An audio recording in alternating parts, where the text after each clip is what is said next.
বিসমিল্লাহির রহমানির রহিম। আসসালামু আলাইকুম। আমি রাবেয়া বলছি। আবারও নতুন আরেকটি ব্লগে আপনাদের সবাইকে স্বাগত জানাচ্ছি। দূরে ও কাছে যে যেখান থেকে আমার আজকের ভিডিও দেখছেন, আশা করি আল্লাহর অশেষ রহমতে সবাই খুব ভালো আছেন। আলহামদুলিল্লাহ, আমরাও সবাই ভালো আছি।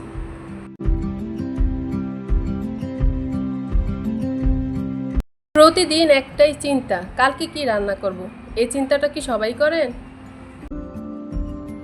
আমার তো মনে হয় কম বেশি সবাই এই চিন্তাটা করে থাকেন যে কালকে কি রান্না করব। আমি তো রাত্রে থেকেই শুরু করি, কালকে কি রান্না করব, কালকে কি রান্না করা যায়। আর প্রতিদিন মাছ মাংস এইসব টাইপের খাবারও ভালো লাগে না। এর জন্য আমি আজকে একটু শুধু সিম্পল একটু ভর্তাই বানাবো, আর কালকের একটু টুকিটাকি তরকারি আছে, ওগুলো দিয়ে আর কি আজকে দিনটা চালিয়ে দিব।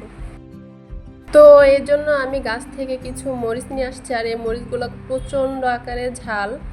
আর হচ্ছে রসুন নিছি। তো রসুন দিয়ে মূলত রসুন আর এই মরিচটা দিয়ে ভর্তাটা বানাবো। আর আজকের ভর্তাটা আমি করব হাতে মেখে আর কি।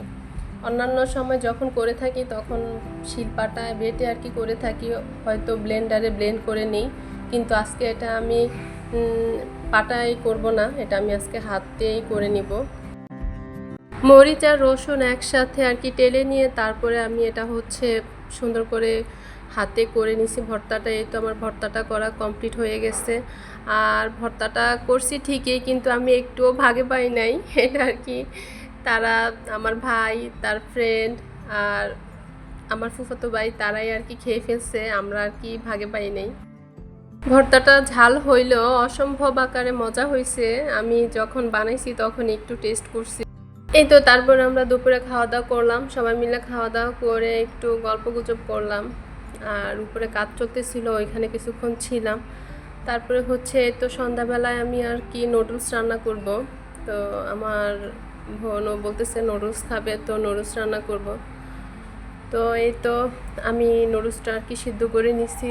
এখন হচ্ছে কড়াইয়ে পেঁয়াজ কুচি দিয়ে নিচ্ছি। আর আজকে বাসায় চিংড়ি মাছ, ছোট চিংড়ি মাছ ছিল, এর জন্য আর কি চিংড়ি আর হচ্ছে ডিম দিয়ে আর কি নুডলসটা করবো। আর নুডলসটা করার পরে খেতে এত মজা হয়েছে যা বলার বাহিরে। আমার মা একদমই নুডলস পছন্দ করে না, কিন্তু আজকে আমার মা মাশাল্লাহ খাইছে। আর খেয়ে বলতেছে আজকে নুডলসটা তো অনেক মজা হয়েছে। তাই আমি বলছি যে আর একটু দেই, বলছে যে না, যতটুকু খাইছে অতটুকুই বেশি হয়েছে।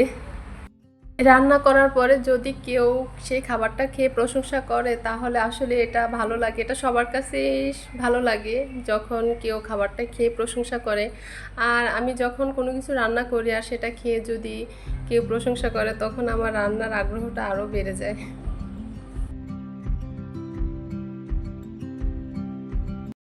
এই তো তারপর এখানে আমি গাজর কুচি দিয়ে একটু নেড়ে চেড়ে তারপরে হচ্ছে মশলাটা আর কি দিয়ে নিব, দিয়ে আর একটু নেড়ে চেড়ে নুডলসটা আর কি দিয়ে নেব। তেমন কোনো কিছুই এক্সট্রা ইউজ করি না, সয়া সস এইসব কোনো কিছুই দেওয়া হয় নাই। জাস্ট একটু চিংড়ি মাছ, 4টা ডিম আর গাজর কুচি আর মশলাটা এটা দিয়ে আর কি ভালো করে নেড়ে চেড়ে তারপর আমি নুডলসটা আর কি দিয়ে নিছি।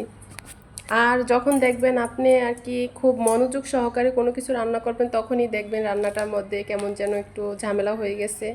আর যখন খুব তাড়াহুড়া করে রান্না করবেন যে তখনই দেখবেন যে অল্প মশলা যখন রান্নাটা করবেন তখনই দেখবেন যে আপনার রান্নাটা খুব ভালো হয়। এটা কার কার ক্ষেত্রে হয় জানি না, কিন্তু এটা আমার ক্ষেত্রে হয়। যখন আমি খুব তাড়াহুড়ো করে রান্না করি তখনই দেখি যে আমার রান্নাটা অনেক মজা হয়েছে। আর যখন মনোযোগ দিয়ে রান্নাটা করি, খুব মানে সাজিয়ে গুছিয়ে রান্নাটা করি, তখনই দেখি যে না, রান্নাটা যেরকম করতে চাইছি আসলে ওরকম হয় না।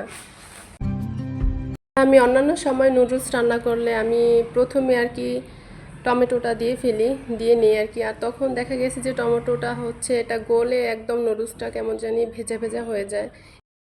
এজন্য এখন আমি আজকে নুডলসটা আর কি রান্না করার সময় ফার্স্টে টমেটোটা দেই নাই, টমেটোটা আর কাঁচামরিচটা হচ্ছে সর্বশেষ দিছি।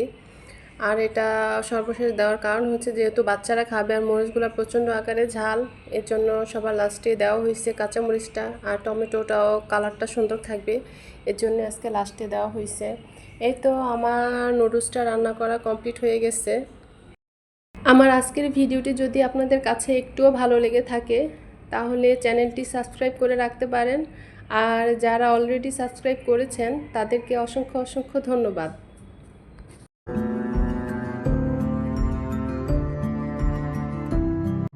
আমার আজকের ভিডিও এই পর্যন্তই। সবাই ভালো থাকবেন, সুস্থ থাকবেন, সুন্দর থাকবেন আর আমাদের জন্য দোয়া করবেন। আমরা আপনাদের জন্য দোয়া করি। আল্লাহ হাফেজ। আসসালামু আলাইকুম।